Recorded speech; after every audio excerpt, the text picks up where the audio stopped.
Hello, welcome to my channel online study. कैसे हैं आप सब लोग? I hope all you are doing well. Today's topic is input and output devices.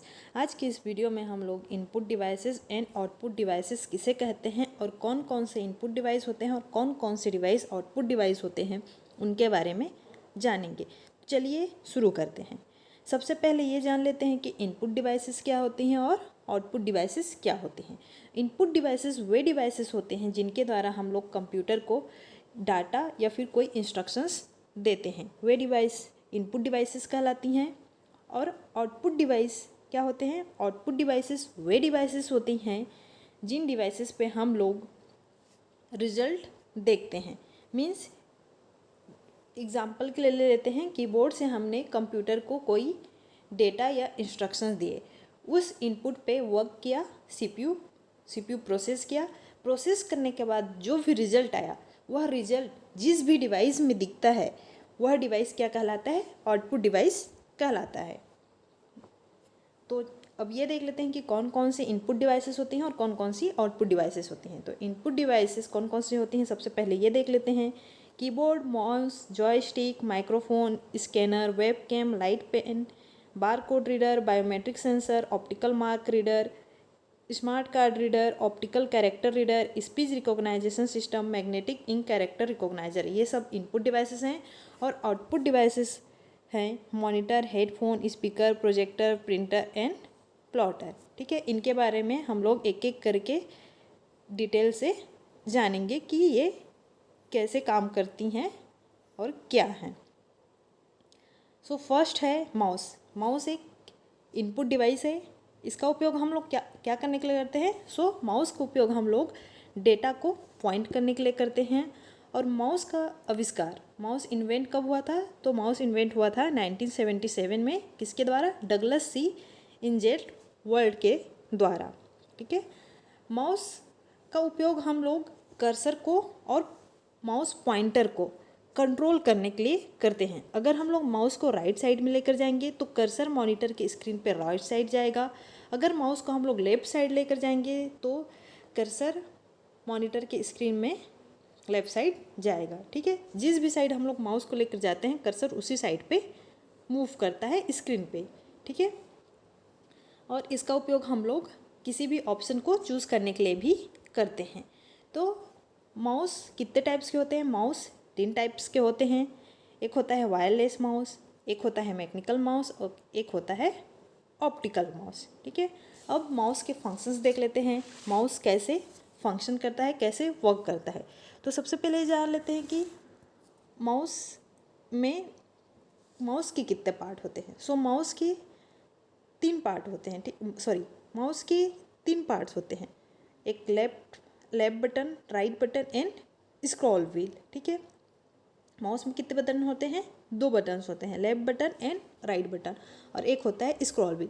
Scroll wheel का use हम लोग किसी भी पेज को, मॉनिटर के स्क्रीन में पेज को स्क्रॉल करने के लिए करते हैं, अप एंड डाउन करने के लिए करते हैं। ठीक है, और लेफ्ट क्लिक का यूज़, ठीक है, लेफ्ट क्लिक का यूज़ हम लोग किसी भी ऑब्जेक्ट को सिलेक्ट करने के लिए करते हैं। ठीक है, जब हम लोग लेफ्ट बटन को 1 टाइम प्रेस करते हैं तो उसे लेफ्ट क्लिक कहा जाता है। और उसका यूज़ हम लोग किसी भी ऑब्जेक्ट, फाइल, फोल्डर को सिलेक्ट करने के लिए करते हैं। ठीक है, डबल क्लिक मीन्स हम लोग लेफ्ट बटन को जब 2 टाइम प्रेस करते हैं तो वह डबल क्लिक कहलाता है।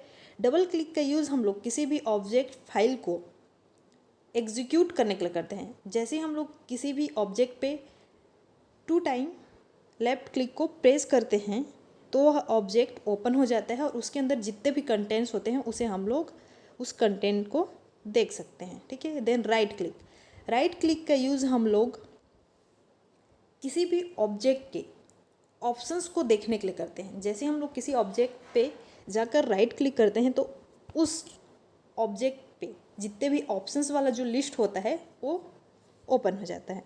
ओके, देन नेक्स्ट डिवाइस है कीबोर्ड। कीबोर्ड भी एक इनपुट डिवाइस है। ठीक है, इसका यूज़ हम लोग कंप्यूटर को इनपुट देने के लिए करते हैं।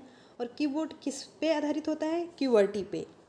अब QWERTY क्या होता है तो देखिए, कीबोर्ड की कीज़ पे सबसे पहले क्या है? QWERTY। QWERTY है, इसलिए इसे QWERTY बेस्ड कीबोर्ड बोलते हैं। ठीक है, और कीबोर्ड में कौन कौन से कीज़ पाए जाते हैं। तो कीबोर्ड में कौन कौन से कीज़ पाए जाते हैं तो वो देख लेते हैं। तो सबसे पहला है alpha numeric keys. Alpha numeric keys कौन कौन से होते हैं, तो ये जितने भी क्यू से लेकर यह एम मतलब ए से जेड तक जितने भी कीज़ हैं वो अल्फ़ा न्यूमेरिक की कहलाते हैं। और ये 0 to 9 ये वाला, देन ये वाला, ये सब क्या है, अल्फ़ा न्यूमेरिक कीज़ है। देन नेक्स्ट है numeric keys. Numeric keys means number keys, 0 to 9 ये जितने हैं वो क्या है, नंबर कीज हैं। देन नेक्स्ट है फंक्शन कीज। फंक्शन कीज जो F1 से लेकर F12 तक है वो क्या है, फंक्शन कीज हैं। और देन है मॉडिफायर कीज। मॉडिफायर कीज कौन कौन से होते हैं, तो शिफ्ट की, कंट्रोल की, ऑल्ट की, ये सब क्या है, मॉडिफायर कीज है। जिन भी कीज़ में 2 लेटर्स 2 कैरेक्टर्स बने हुए हैं उसको यूज़ करने के लिए हम लोग इस मॉडिफायर कीज़ का यूज़ करते हैं। ठीक है, मॉडिफाई करने के लिए करते हैं। अपने आप में शिफ्ट की, कंट्रोल की, अल्ट की कुछ नहीं है। इसका यूज़ हम लोग किसी बटन के साथ ही कर सकते हैं, किसी की के साथ ही इन कीज़ का उपयोग किया जाता है, शिफ्ट की, कंट्रोल की और अल्ट की का। ठीक है, कीबोर्ड वाले वीडियो में आप लोगों ने देखा ही होगा, मैंने शिफ्ट की का यूज़ ऑलरेडी बताया हुआ है। ओके, देन नेक्स्ट है माइक्रोफोन। माइक्रोफोन का यूज़ हम लोग साउंड रिकॉर्ड करने के लिए करते हैं, यह भी एक इनपुट डिवाइस है। Next joystick. जॉयस्टिक का मेनली यूज़ हम लोग गेमिंग में करते हैं। यह कार में जैसे गियर लगा होता है उसके जैसा ही दिखता है, देखिए इस पर कार में जो गियर लगा रहता है वैसे ही ये उसी टाइप का दिखता है। इसका उपयोग हम लोग गेमिंग में करते हैं। देन नेक्स्ट है ऑप्टिकल मार्क रीडर। आपने सुना ही होगा OMR, ये कुछ इस तरीके का दिखता है OMR शीट। इसका यूज़ हम लोग जब ऑफलाइन एग्ज़ाम देते थे, कॉम्पिटिटिव एग्ज़ाम, तो इसको जो हम लोग इस पर टिक करते थे, ठीक है, जो गोला गोला लगाते थे, ठीक है, इसको रीड करने के लिए किसका यूज़ किया जाता है, ऑप्टिकल मार्क रीडर का यूज़ किया जाता है। यह भी एक इनपुट डिवाइस है। जैसे उस OMR शीट को इसके अंदर रखते हैं तो उसको ये क्या कर लेता है, ये OMR रीडर रीड कर लेता है। देन नेक्स्ट है स्कैनर। स्कैनर का यूज़ हम लोग किसी भी टेक्स्ट या फिर किसी भी पिक्चर को डिजिटल रूप में परिवर्तित करने के लिए करते हैं। मीन्स एग्जाम्पल के मान लेते हैं, ये क्या है, एक डॉक्यूमेंट है या फिर किसी बुक का पेज है, ठीक है, ये हमारा हार्ड कॉपी है, इसको हम लोग इस स्कैनर के अंदर रखे हैं। उसके बाद इस पर जो भी टेक्स्ट लिखे हुए हैं वो हमारे मॉनिटर की स्क्रीन पे एज इट इज़ आ जाएगा। ठीक है, उसके बाद उसे हम लोग चाहे तो एडिट कर सकते हैं या फिर चाहे तो कुछ चेंजेस करना चाहते हैं कुछ चेंजेस कर सकते हैं। ठीक है, तो इसका यूज़ ये बोल सकते हैं कि हार्ड कॉपी को सॉफ्ट कॉपी के रूप में चेंज करने के लिए इसका यूज़ किया जाता है, हम यह कह सकते हैं। जो भी हार्ड कॉपी में लिखा हुआ है एज इट इज़ वो मॉनिटर के स्क्रीन पे सॉफ्ट कॉपी में आ जाएगा। ओके, देन नेक्स्ट है लाइट पेन। यह इलेक्ट्रॉनिक पैड पे चलने वाला एक पेन होता है। ठीक है, ये देखिए ये क्या है, ये एक सेकेंड,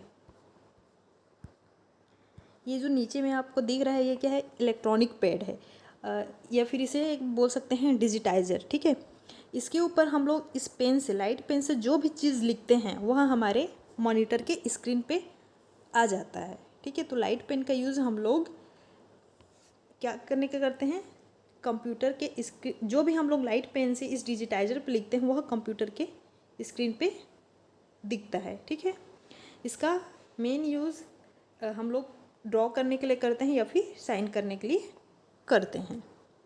तो नेक्स्ट है optical character reader. Optical character reader के यूज़ से हम लोग कागज़ पे लिखे जो भी टेक्स्ट होते हैं, जो भी डाटा होता है उसको रीड करने के लिए करते हैं। यह भी एक इनपुट डिवाइस है। देन नेक्स्ट है मैग्नेटिक इंक कैरेक्टर रिकॉग्नाइज़र। इसका यूज़ मेनली बैंक्स में किया जाता है। क्यों किया जाता है, तो देखिए ये चेक है, ठीक है, एग्जाम्पल के लिए लेते हैं, ये एक चेक है, चेक के नीचे कुछ इस तरीके का कोड लिखा होता है और वो कोड किससे लिखा रहता है, आयरन ऑक्साइड से लिखा रहता है। तो इस कोड को रीड करने के लिए इस मैग्नेटिक इंक कैरेक्टर रिकॉग्नाइज़र का यूज़ किया जाता है। ठीक है, इसका मेन यूज़ बैंकों में होता है, वो भी किसको रीड करने के लिए, आयरन ऑक्साइड से लिखे इस कोड को रीड करने के लिए। ठीक है, देन नेक्स्ट है बारकोड रीडर। बारकोड रीडर आप लोगों ने मॉल या फिर शॉप्स में देखा ही होगा। इसका यूज़ किसी भी प्रोडक्ट पर छपे कोड को रीड करने के लिए किया जाता है। जैसे ही हम लोग इस डिवाइस को किसी प्रोडक्ट के बारकोड पर रखते हैं तो वह प्रोडक्ट कौन सा है, इसकी प्राइस कितनी है, वो सारे डिटेल्स हमें कंप्यूटर पे शो हो जाता है। ओके, देन नेक्स्ट है वेब कैम। वेब कैम भी एक इनपुट डिवाइस है। इसका यूज़ फ़ोटो लेकर कंप्यूटर को इनपुट देने के लिए करते हैं। ठीक है, मीन्स इसका यूज़ हम लोग लाइव स्ट्रीमिंग के लिए या फिर वीडियो कॉलिंग के लिए इसका यूज़ करते हैं, और एज अ सीसीटीवी के रूप में भी हम लोग वेब कैम का यूज़ कर सकते हैं। ओके, देन नेक्स्ट है बायोमेट्रिक सेंसर। इसका यूज़ हम लोग किसी भी इंसान का, किसी भी व्यक्ति का पहचान करने के लिए इसका यूज़ किया जाता है। ठीक है, किसी भी व्यक्ति को आइडेंटिफाई करने के लिए बायोमेट्रिक सेंसर का यूज़ किया जाता है। ये आप लोगों ने कॉलेज, स्कूल, ऑफिस में देखा ही होगा, ये लगा होता है। ठीक है, जैसे ही इस पर हम लोग अपना फिंगर रखते हैं तो वहाँ पे अटेंडेंस आ जाता है हमारा, वहाँ पे उस व्यक्ति की पहचान हो जाती है। ठीक है, इसमें पहले से ही, जैसे कि आप कॉलेज जा रहे हैं तो इसमें स्टूडेंट्स लोगों का पहले से ही इन्फॉर्मेशन फिट कर दिया जाता है। फिर वो जब भी आते हैं इस पर अपना फिंगर रखते हैं और उनका अटेंडेंस वहाँ पे इलेक्ट्रिकली सेव हो जाता है। ठीक है, then next smart card reader. Smart card reader का यूज़ हम लोग किसी भी कार्ड को रीड करने के लिए करते हैं। इन द सेंस, जैसे हमारा एटीएम कार्ड हो गया, एटीएम कार्ड को जैसे ही इस स्मार्ट कार्ड रीडर में हम लोग स्वाइप करते हैं तो हमारे कार्ड की डिटेल्स जो है उस पर आ जाती है और हम लोग पेमेंट कर देते हैं। तो किसी भी क्रेडिट कार्ड, एटीएम कार्ड को रीड करने के लिए हम लोग स्मार्ट कार्ड रीडर का यूज़ करते हैं। देन नेक्स्ट है स्पीच रिकॉग्नाइजेशन सिस्टम।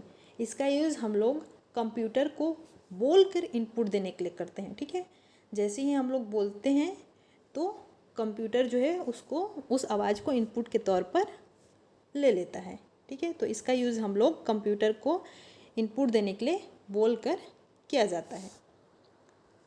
ये हो गया हमारा इनपुट डिवाइसेस। अब नेक्स्ट है हमारा आउटपुट डिवाइसेस। आउटपुट डिवाइसेस कौन कौन सी होती हैं उसके बारे में हम लोग अब जान लेते हैं। तो सबसे पहला है हमारा मॉनिटर। एक आउटपुट डिवाइस है जो प्रोसेस डाटा को स्क्रीन पे दिखाता है। ठीक है, मॉनिटर पर डाटा डिस्प्ले होता है। जो भी डाटा मॉनिटर पर डिस्प्ले होता है वो छोटे छोटे बिंदुओं से बना होता है, मीन्स छोटे छोटे डॉट से बना होता है, और उन डॉट्स को क्या कहा जाता है, उन डॉट्स को पिक्सल कहा जाता है। ठीक है, और मॉनिटर के टाइप्स कौन कौन से हैं, तो मॉनिटर के दो टाइप्स होते हैं, एक डिस्प्ले के आधार पर होता है और एक टेक्नोलॉजी के आधार पर होता है। ठीक है, तो डिस्प्ले के आधार पर कौन कौन से होता है, तो मोनोक्रोम और कलर होता है। ठीक है, और टेक्नोलॉजी के आधार पर ये 3 टाइप के होते हैं, एक होता है CRT, एक होता है LCD और एक होता है LED। ठीक है, मॉनिटर में कौन कौन से कलर यूज़ किए जाते हैं, तो मॉनिटर में हरा, नीला और लाल रंग का यूज़ किया जाता है कलर मॉनिटर में। ठीक है, कलर मॉनिटर में मुख्य तौर पे, कलर मॉनिटर पे मेन रूप से 3 कलर का यूज़ किया जाता है, लाल कलर, हरा कलर और नीला कलर। ठीक है, मोनोक्रोम में से एक सिंगल कलर होता है, black and white colour. Okay, और मॉनिटर की डिस्प्ले की इकाई को, ठीक है, मॉनिटर की डिस्प्ले की इकाई को DPI से मापा जाता है। मीन्स किससे मेज़र किया जाता है, डिस्प्ले की यूनिट को DPI से, डॉट पर इन से इसको मापा जाता है। देन नेक्स्ट है स्पीकर। स्पीकर का यूज़ हम लोग साउंड सुनने के लिए करते हैं। ठीक है, स्पीकर से जो भी साउंड आती है तो स्पीकर के आसपास जितने भी लोग रहते हैं उसकी साउंड को सब लोग सुन सकते हैं। यह एक आउटपुट डिवाइस है। ठीक है, और इस स्पीकर को किससे कनेक्ट किया जाता है, CPU से कनेक्ट किया जाता है, या फिर आजकल तो मोबाइल से भी कनेक्ट हो जाता है। ठीक है, लैपटॉप से भी कनेक्ट हो जाता है। तो उससे जो भी साउंड आती है उसे उसके आसपास के सारे लोग सुन सकते हैं। ठीक है, हेडफोन, और हेडफोन जस्ट स्पीकर के अपोजिट है। ठीक है, हेडफोन से जो साउंड आती है उस साउंड को सिर्फ वही व्यक्ति सुन सकता है जिसने हेडफोन को वेयर किया हुआ, जिसने हेडफोन को वेयर किया हुआ है, पहना है, सिर्फ वही उससे जो साउंड आ रही है उसको सुन सकता है। उसके अलावा कोई और उस साउंड को नहीं सुन सकता है। ओके, देन नेक्स्ट है प्रिंटर। प्रिंटर का यूज़ कंप्यूटर पर प्रोसेस डाटा को हार्ड कॉपी के तौर पर प्रिंट करने के लिए किया जाता है। ठीक है, जो भी हमने कंप्यूटर में काम किया है, जैसे कि डॉक्यूमेंट कोई बनाया है तो उसको प्रिंट करना है तो हम लोग प्रिंटर का यूज़ करते हैं। तो कंप्यूटर अब कितने टाइप्स के होते हैं वो देख लेते हैं। तो प्रिंटर को पहले तो दो तरीके से बांटा गया है। एक बांटा गया है प्रिंट करने की क्षमता के आधार पर, ठीक है, कि उसकी कैपेसिटी कितना है, कितना वो प्रिंट कर सकता है, और एक है तरीके कितने हैं, प्रिंट करने के कितने तरीके हैं। ठीक है, कितने तरीके से हम लोग प्रिंट कर सकते हैं उसके हिसाब से बांटा गया है। ठीक है, तो सबसे पहले हम लोग देख लेते हैं हाउ टू प्रिंट। इसमें भी दो टाइप्स हैं, एक होता है इम्पैक्ट प्रिंटर और एक होता है non impact printer. Impact printer के अंदर आता है डॉट मैट्रिक्स प्रिंटर, डेजी हिल प्रिंटर। ठीक है, और नॉन इम्पैक्ट प्रिंटर के अंदर आता है थर्मल प्रिंटर और इंकजेट प्रिंटर। ठीक है, और ये इसकी कैपेसिटी कितनी होती है तो वो देख लेते हैं। तो इसकी कैपेसिटी होती है, इसके भी तीन टाइप्स हैं। एक होता है कैरेक्टर प्रिंटर जो सिर्फ कैरेक्टर को ही प्रिंट करता है, दूसरा होता है लाइन प्रिंटर जो लाइन बाय लाइन प्रिंट करता है, और एक होता है पेज प्रिंटर जो एक साथ पूरे पेज को प्रिंट कर देता है। प्रिंटर के बारे में डिटेल से हम लोग नेक्स्ट वीडियो में पढ़ेंगे। ठीक है, उस वीडियो में मैं आपको प्रिंटर के जितने भी टाइप्स हैं उनके बारे में एक एक करके डिटेल से बताऊंगी कि वह कैसे काम करता है। ठीक है, देन नेक्स्ट है प्रोजेक्टर। प्रोजेक्टर का यूज़ हम लोग कंप्यूटर के आउटपुट को किसी बड़ी स्क्रीन पे देखना है तो हम लोग प्रोजेक्टर का यूज़ करते हैं। प्रोजेक्टर आप लोगों ने कॉलेज स्कूलों में देखा ही होगा। जैसे हमने कोई सा पीपीटी बनाया है, ठीक है, कंप्यूटर पर स्लाइड शो चल रहा है, अगर हमें उसे बड़े स्क्रीन पे देखना है, ठीक है, जैसे कॉलेज में क्या किया जाता है, कोई भी प्रोजेक्टर चल रहा है तो उसको हम लोग बड़े स्क्रीन में देखना है तो उसको प्रोजेक्टर को हम लोग कंप्यूटर से कनेक्ट करते हैं। उसके बाद जो भी स्लाइड कंप्यूटर में दिखता है वह प्रोजेक्टर कनेक्ट किया रहता है तो वह दीवार या फिर ब्लैक बोर्ड वाइट बोर्ड पे बड़े से स्तर पे दिखने लगता है। ठीक है, तो प्रोजेक्टर का यूज़ हम लोग किसी भी आउटपुट को या फिर किसी भी पीपीटी को बड़े स्क्रीन पर देखने के लिए प्रोजेक्टर का यूज़ किया जाता है। देन नेक्स्ट है प्लॉटर। प्लॉटर का यूज़ हम लोग बड़ी सी ड्राइंग बनाने के लिए, ठीक है, मतलब बड़े से पोस्टर निकालने के लिए या फिर ऑटोकेड, कैमकेड इत्यादि और ब्लूप्रिंट के लिए हम लोग प्लॉटर का यूज़ किए जाते हैं। ड्राइंग बनाने के लिए किया जाता है प्लॉटर का यूज़। मैकेनिकल जो भी चीज़ें होती हैं जैसे ब्लूप्रिंट होता है, ऑटोकेड हो गया, कैमकेड हो गया, ये सब के लिए जो है प्लॉटर का यूज़ किया जाता है। ठीक, यहीं तक था आज का वीडियो। ठीक है, अगर आप लोगों को मेरा वीडियो अच्छा लगे तो प्लीज़ लाइक कीजिए, शेयर कीजिए, कमेंट कीजिए और मेरे चैनल को सब्सक्राइब कीजिए। घर में रहिए, सेफ रहिए। Thank you.